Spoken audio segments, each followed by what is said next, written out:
On the 28th of January in the year 1547, King Henry VIII drew his final breath in the royal chambers of Whitehall Palace. At 55 years old, his once mighty frame had been ravaged by disease, most notably infected ulcers, obesity, and likely undiagnosed diabetes. The great Tudor lion had become a bedridden monster, but his mind remained cunning and malevolent. As the end approached, Henry was not consumed by fear of the afterlife or thoughts of redemption. Instead, he focused obsessively on one goal: controlling England beyond the grave. He was leaving behind a political time bomb, and he knew it. Henry's legitimate son, Edward, was only 9 years old. His daughters, Mary and Elizabeth, had both been declared illegitimate and later reinstated depending on his shifting moods and political needs. There was no clean or stable succession, and that was exactly how Henry wanted it. He had no interest in peace.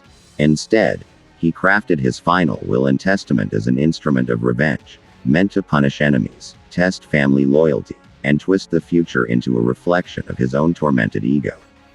In the autumn of 1546, just months before his death, Henry summoned his inner circle to begin revising the terms of succession. But what he truly created was a weaponized document. Every line was infused with calculated chaos. He formally excluded the descendants of his elder sister, Margaret Tudor, who had married James IV of Scotland. This exclusion wasn't merely about English nationalism. It was personal revenge. The Scottish royal line, deeply Catholic and opposed to Henry's break from Rome, had always threatened his vision of Protestant England. By removing them from succession, Henry sowed the seeds of future wars between England and Scotland. The most sinister element was how Henry structured the Regency Council for young Edward VI. Instead of appointing loyal and seasoned leaders, he handpicked ambitious men, wolves in noble clothing, knowing they would tear each other apart. Edward Seymour, the boy king's uncle, was given enormous power. But Henry knew Seymour's ambition and arrogance would eventually backfire. William Paget, Henry's manipulative secretary, was also placed in a key position to destabilize any attempt at unity. The council was a powder keg, and Henry handed them a lit match. Henry's final days were spent in paranoia and rage. He distrusted everyone, including his own children. His court had become a stage of betrayal and whispered secrets. The once mighty monarch had shrunk to a venomous shell of power, crafting his legacy through legal traps and dynastic poison. When he finally died, his advisors concealed the news for 3 full days. In that time, they destroyed documents, silenced rivals, and activated the cursed machinery of his final testament. The king was dead, but his vengeance had just begun. On the 20th of February, 1547, Edward VI was crowned King of England. Just 9 years old, he had neither the will nor the understanding to govern. He was intelligent but frightened, and completely at the mercy of his Regency Council. Edward Seymour, now Duke of Somerset, proclaimed himself Lord Protector of the realm. It was a title that granted him immense power, but Henry had known it would also breed enemies. Seymour's rule began with sweeping Protestant reforms that enraged Catholics and even moderate Protestants. The result was civil unrest. The Prayer Book Rebellion of 1549 led to the deaths of thousands. Englishmen fought Englishmen over the meaning of communion, the language of prayers, and the authority of bishops, all because Henry had deliberately left the religious future of England ambiguous. He hadn't clarified the path forward because chaos was part of the design.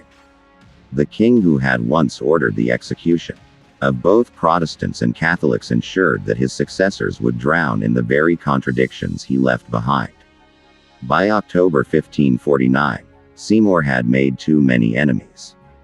John Dudley, the ambitious Earl of Warwick, led a palace coup that stripped Seymour of power. He was imprisoned and later executed in 1552. One more ambitious man destroyed by Henry's design. John Dudley became Duke of Northumberland and took full control of the boy king. But Edward's health was rapidly declining. Medical historians believed tuberculosis was killing him slowly. Others suggest arsenic poisoning from his treatments. Knowing Edward would not survive long, Northumberland gambled everything. In 1553, he convinced the dying boy to alter Henry's sacred succession plan. Edward was persuaded to name Lady Jane Grey, Northumberland's Protestant daughter-in-law, as heir. This was treasonous, directly violating Henry's will. But Northumberland believed a puppet queen was better than the fiery Mary Tudor. Edward died on July 6, 1553, at just 15 years old. He had lived his entire life in the shadow of Henry VIII's ghost. His reign was marked by war, rebellion, and betrayal. In the end, he died not as a king but as the first true victim of the Cursed Testament. Lady Jane Grey was proclaimed Queen of England on July 10, 1553, but her reign would last only 9 days. Mary Tudor, daughter of Catherine of Aragon and Henry VIII, refused to accept her exclusion from the throne. Her claim was backed by powerful Catholic supporters and thousands of commoners who remembered her mother's royal dignity and Catholic faith. Mary marched into London with overwhelming support and was declared queen on July 19. Lady Jane Grey, a 16-year-old girl who had never wanted the crown, was arrested and imprisoned in the Tower of London. Northumberland, the mastermind behind Jane's coup, was executed in August. Jane remained alive in prison for several months. Even Mary hesitated to execute her cousin. But a Protestant rebellion, Wyatt's Rebellion in January 1554, changed everything. Jane's father was involved in the uprising, and Mary saw no choice but to eliminate a potential figurehead for her enemies. On February 12, 1554, Lady Jane Grey was beheaded. Innocent by all accounts, she died as yet another pawn crushed by the cursed document Henry had left behind. His vengeance was still unfolding, and now it reached into the very heart of his bloodline. Mary Tudor's reign was a direct result of the chaos Henry designed. Her legitimacy was always questioned because Henry had declared her a bastard during his rage-filled divorce from Catherine. Mary's insecurity drove her to desperate acts. She was determined to reverse the Protestant reforms of her brother and father and restore England to Catholicism. That zeal led to the infamous Marian persecutions. Between 1555 and 1558, nearly 300 Protestants were burned alive for heresy. Bishops, nobles, and commoners alike were consumed in flames. Mary earned the title, Bloody Mary, not because she enjoyed cruelty, but because Henry had handed her a kingdom on fire. Her marriage to Philip II of Spain was another disastrous consequence of the cursed succession. Hoping to secure a Catholic heir, she married into a foreign power hated by her subjects. The union produced no child and only deepened divisions. England feared becoming a satellite of Catholic Spain. The result was more rebellion, more executions, and growing national trauma. Mary's health declined rapidly. Suffering from what is believed to be uterine or ovarian cancer, she died childless on November 17, 1558.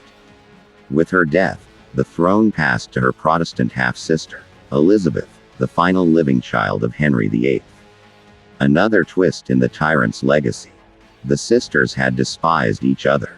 Mary's ghost would haunt Elizabeth's reign as Elizabeth battled the same religious contradictions Henry had left festering. The cursed document had claimed another queen. When Elizabeth I took the throne in 1558, she inherited a kingdom exhausted by religious wars, executions, and dynastic coups. Her legitimacy was constantly in question. Catholics considered her a bastard born of Anne Boleyn's whoredom, and denied her right to rule. Protestant factions, on the other hand, expected her to complete the Reformation. Elizabeth's entire reign would become a masterclass in survival through ambiguity, a balancing act forced upon her by her father's poisoned legacy.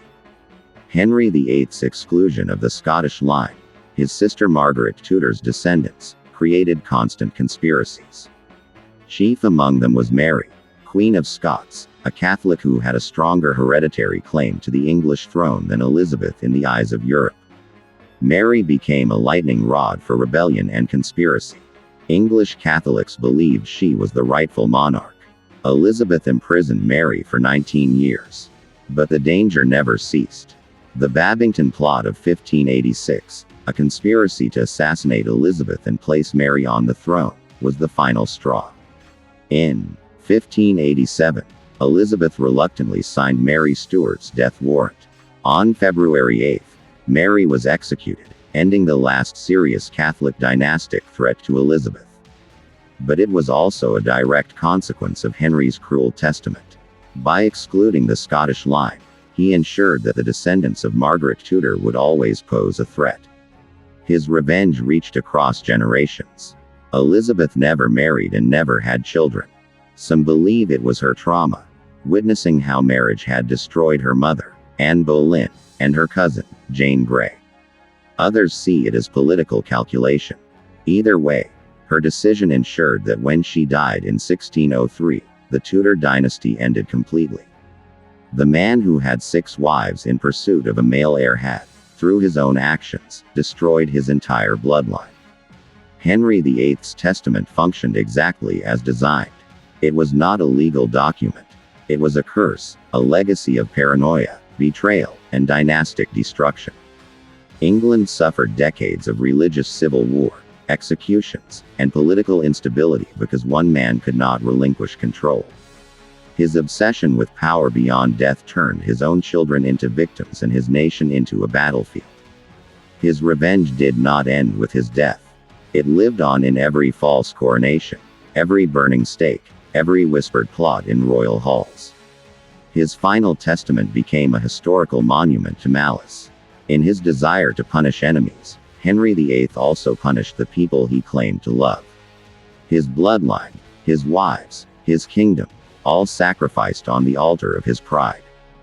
450 years later, his cursed testament remains the most chilling example of how even death can be weaponized by a tyrant.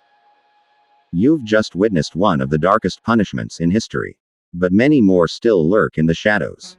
So if you dare, subscribe to Torture Vault, where every scream from the past still echoes.